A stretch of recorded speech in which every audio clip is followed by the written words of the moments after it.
Hey, badass. Welcome to Keepin' It Real, the podcast where we ditch the nonsense, say it like it is, and redefine what it means to feel good in your body and your life. I'm Misty Tripoli, creator of the Groove Method, and I'm here to help you move, dance, and live authentically and unapologetically. So if you're ready to break free from the societal expectations, embrace your truth, and find your own unique groove, you are in the right place. So let's keep it real, let's keep it wild, and let's keep it moving.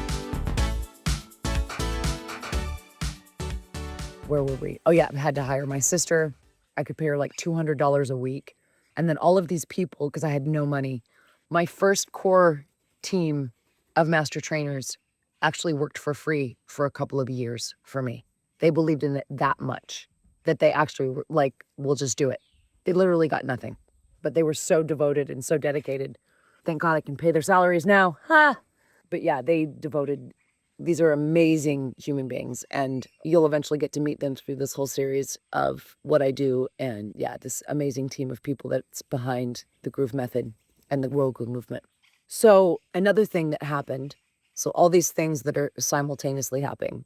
Like I told you, I started salsa dancing. I became a salsa-aholic, like every night of the week kind of thing. Like that was my thing. I just loved salsa. And that continued. I probably did that for 5 years. Now it's not so much, but that was one thing that got me through, was going out salsa dancing, like was heaven. I loved partner dancing and connecting. There was something very special about partner dancing and connection. A deeper connection, like with touch and movement together. So that's another whole side note, probably irrelevant. So simultaneously what was going on with the breakup, this is all changing. Another thing that happened, so this is when I started to also, when I married myself and I fell in love with myself. And I came to a very powerful understanding that when I reflected back on my experience in that relationship, I realized I loved this person in an unhealthy way, in the way that it was like I loved him more than myself.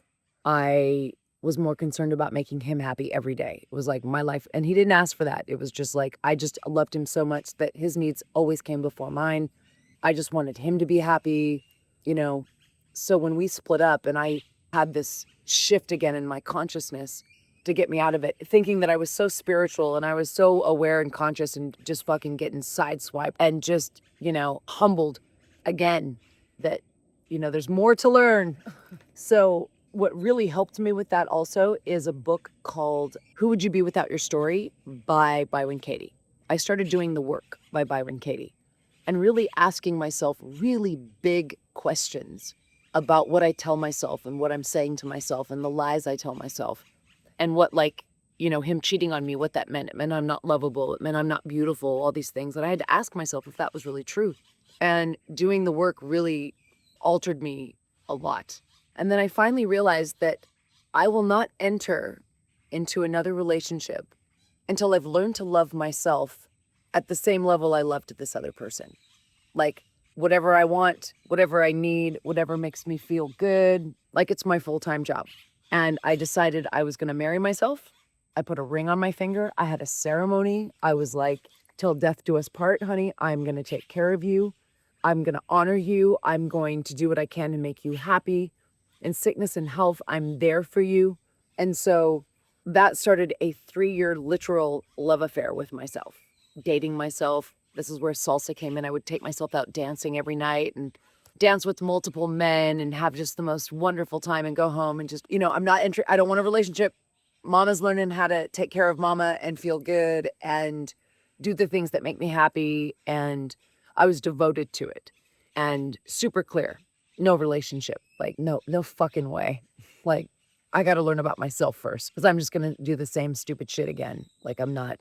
And what's cool is I'm still really great friends with this guy. Like, we still adore each other. Absolutely. But it was the wrong timing, wrong part of the life.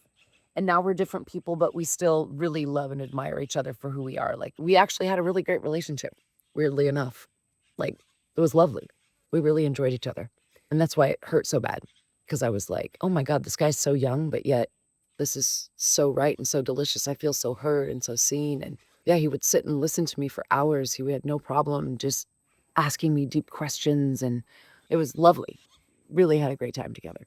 So that's why it fucking kicked me so hard. It was like, where am I going to find this? Come to find I don't need that because I can get that from my fucking self. Like, no one can go deeper than I can with myself. It's awesome. So that was happening all at the same time. I'm rebuilding the World Groove movement. I'm dating myself. Things have turned around, but I'm still not making money. I'm still just barely getting by. I'm making the money on the trainings now, but now I've got people I've got to try to pay. I've got my sister. I've got my bills. Like, I've never had money my whole life. Even when I was making a lot of money, I didn't have money because I was up to here in credit card debt. So everything went to pay the credit cards. Like, I never actually had a surplus. Like, I'd never seen, literally hadn't seen more than 3 zeros in my bank account till I was probably 45. Like, yeah, for me to see even a couple $1,000s in my bank account was huge. Huge for me. I thought I was making it when I had a couple thousand. Like, that was my mentality around money because I'd never had money. The other thing that happened simultaneously is that before all of this went down, there were a couple of guys in Los Angeles that worked for some of the like infomercial companies like Gethy Ranker and stuff like that. They produced infomercials and they saw what I was doing and they heard about me. And so they came to me and approached me and were like, hey, we'd really like to record what you're doing, make a DVD. That's when DVDs existed. They don't exist anymore. We can't even find a DVD player anymore. I've got a stack of DVDs I can't do anything with. They were like, yeah, let's try to do something. Like, there's something here. Like, we think what you're doing is really cool. And we feel like we're selling our soul in the infomercial industry because it's all lies. And we want to get out. And so let's do it. So I was like, cool. So we filmed a DVD called Delicious Dance. And that was my first Body Groove DVD. Now, Body Groove, this is what's important, is the World Groove movement is the movement. It's the education. It's the instructors. It's the live experience. It's the retreat. It's the method like this. Body Groove is my app. Body Groove is the place where you come where you want to dance with me at home on a daily practice and you want to feel really good in your body and reconnect to who you are. Like, let dance help wake you up. And if you want to find out the truth about this shit, go to bodygroove.com and see the testimonials of the people, the things that happen, getting off medication, losing over 100 pounds, like the shit that happens for people. I left my relationship. I no longer have to take medication. It's amazing shit. You can go check it out for yourself. We're going to go back into the story. So we'll continue with that because Body Groove is the shit. And that was a big part of where I made my money. So we'll talk about my shift in consciousness around money and how I did that so that I could allow money to flow to me, to which eventually allowed me to build my fucking dream home in the jungle of Mexico. Yeah, some cool shit. And it's simple. It's ridiculously simple. So that's what we'll talk about in the next episode. All right, fierce ones, that's a wrap for today. Thanks for keeping it real and grooving with me. If you're loving this vibe, be sure to subscribe, share, and leave a review so that we can keep this movement alive. Remember, this journey is all about you. You owning your own truth, trusting your instincts, and living boldly. Stay true, stay wild, and most importantly, keep being unapologetically you. So until next time, let's keep it real.